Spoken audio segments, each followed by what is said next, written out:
प्रश्न नंबर 1 को देख सकते हैं। दो वर्गों के क्षेत्रफल का योग 468 मीटर स्क्वायर है।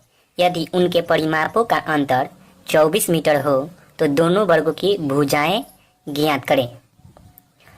दोनों वर्गों की भुजाएं ज्ञात करना है, तो आपको दोनों वर्गों की भुजाएं ज्ञात करना है। कहने का तात्पर्य यह हुआ कि भुजाएं आपके इस क्वेश्चन में नहीं दिया है, इसीलिए तो आपको ज्ञात करना है। पहले आपको क्वेश्चन समझ में आना चाहिए, तब आप आसानी से बना सकते हैं। आपको मान लेना है, माना कि वर्ग की दो भुजाएं x और y है। जिस तरह प्रश्न में कह रहा है उसी तरह आपको मान लेना है। तो आप दोनों वर्गों की भुजाएं ज्ञात करें। जो आपको ज्ञात करना है वह तो आप मान लिए, माना कि वर्ग की दो भुजाएं x और y है। अब हम प्रश्न की ओर चलते हैं। दो वर्गों के क्षेत्रफल का योग, तो यहाँ पर हम लिखेंगे दो वर्गों के क्षेत्रफल का योग। तो यहाँ पर हम अब यहाँ पर लिखेंगे प्रश्न से लिखकर आपको यहाँ पर लिखना है पहला वर्ग का क्षेत्रफल।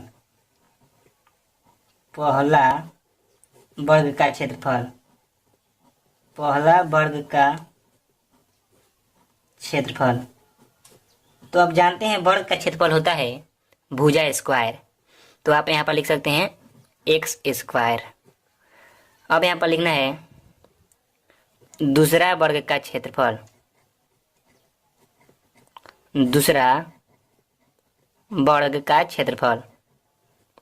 तो आप दूसरा वर्ग का क्षेत्रफल, आप भुजा माने हैं y, तो वर्ग का क्षेत्रफल होता है भुजा स्क्वायर। तो आप यहाँ पर लिख सकते हैं y स्क्वायर।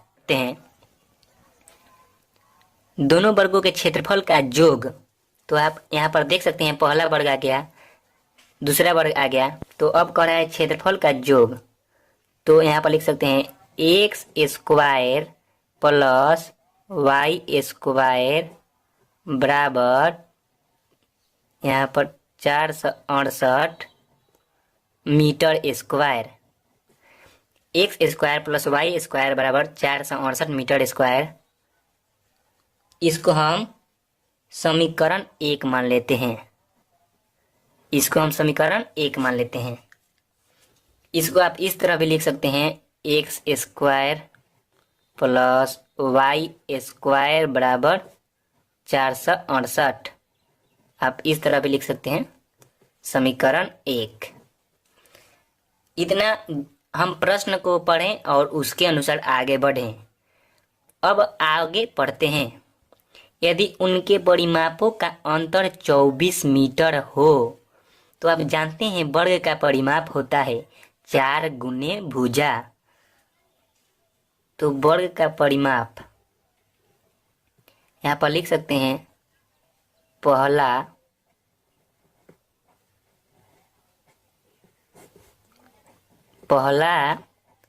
वर्ग का परिमाप। पहला वर्ग का परिमाप बराबर अपन लिख सकते हैं 4 गुने भुजा, अर्थात 4 गुने x। तो आ गया 4x। पहला वर्ग का परिमाप आ गया 4x। यहाँ पर आप लिख सकते हैं, यहाँ पर आप इस तरह बराबर कर सकते हैं, इसको इस तरह बराबर कर सकते हैं, इसको इस तरह बराबर कर सकते हैं। यहाँ पर आपको लिखना है अब पहला वर्ग का परिमाप इतना, दूसरा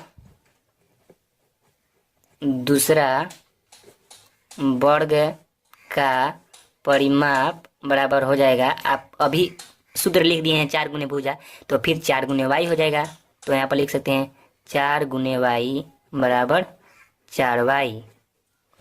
तो पहला वर्ग का क्षेत्रफल ज्ञात कर लिए, दूसरा वर्ग का क्षेत्रफल ज्ञात कर लिए, उसके बाद हम समीकरण को बना दिए। अब हम पहला वर्ग का परिमाप ज्ञात कर लिए, दूसरा वर्ग का परिमाप ज्ञात कर लिए। अब आगे बढ़ते हैं। उनके परिमापों का अंतर 24 मीटर है।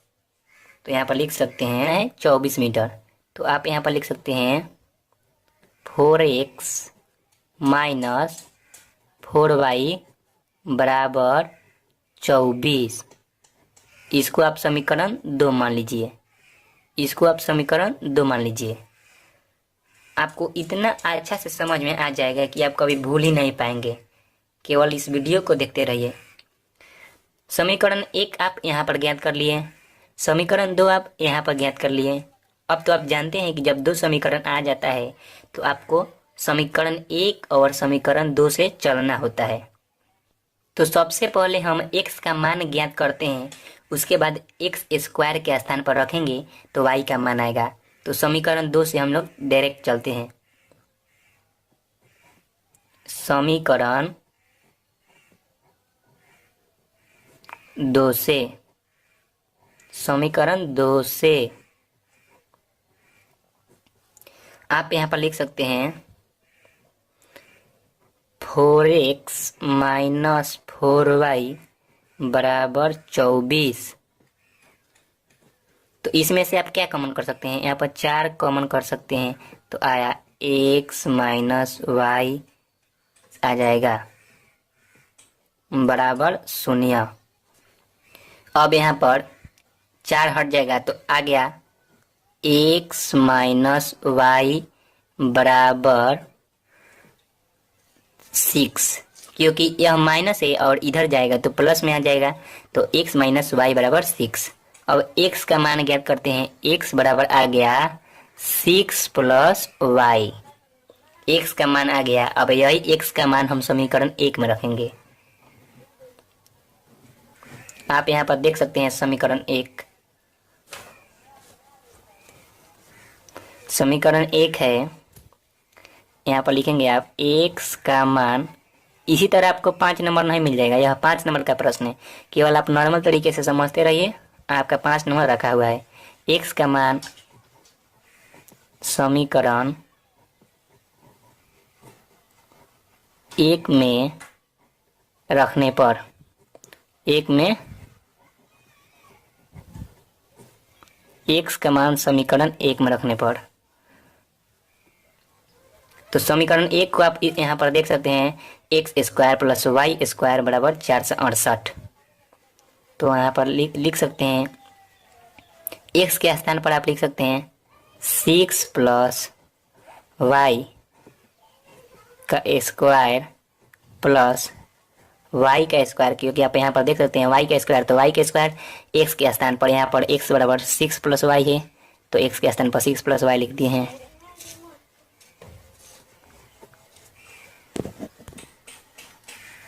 6 प्लस वाई का स्क्वायर प्लस वाई का स्क्वायर बराबर यहाँ पर लिख सकते हैं, देख सकते हैं यहाँ पर 468, यहाँ पर लिख सकते हैं 468। अब आप a प्लस बी का होल स्क्वायर जानते हैं, ए स्क्वायर मतलब 36, 6 का स्क्वायर प्लस बी स्क्वायर मतलब वाई का स्क्वायर, तो यहाँ पर वाई स्क्वायर लिख सकते हैं प्लस 2ab, तो 2 इंटू ए के स्थान पर 6 लिख सकते हैं और बी के स्थान पर वाई लिख सकते हैं, प्लस वाई स्क्वायर बराबर 468। तो आप यहाँ पर लिख सकते हैं 36 प्लस 2y स्क्वायर, क्योंकि एक वाई स्क्वायर और एक वाई स्क्वायर जुड़ जाएगा, प्लस 12y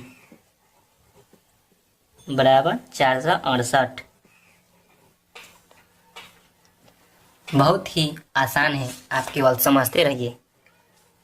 और यहाँ पर हो जाएगा 2y स्क्वायर प्लस 12y बराबर 468 माइनस 36, तो यहाँ पर हो जाएगा 2y स्क्वायर प्लस 12y बराबर 468 में से आप 36 को घटाइएगा तो 8 में से 6 जाएगा तो यहाँ पर 2 हो जाएगा, और 6 में से 3 जाएगा तो यहाँ पर 3 हो जाएगा, 432 आ गया।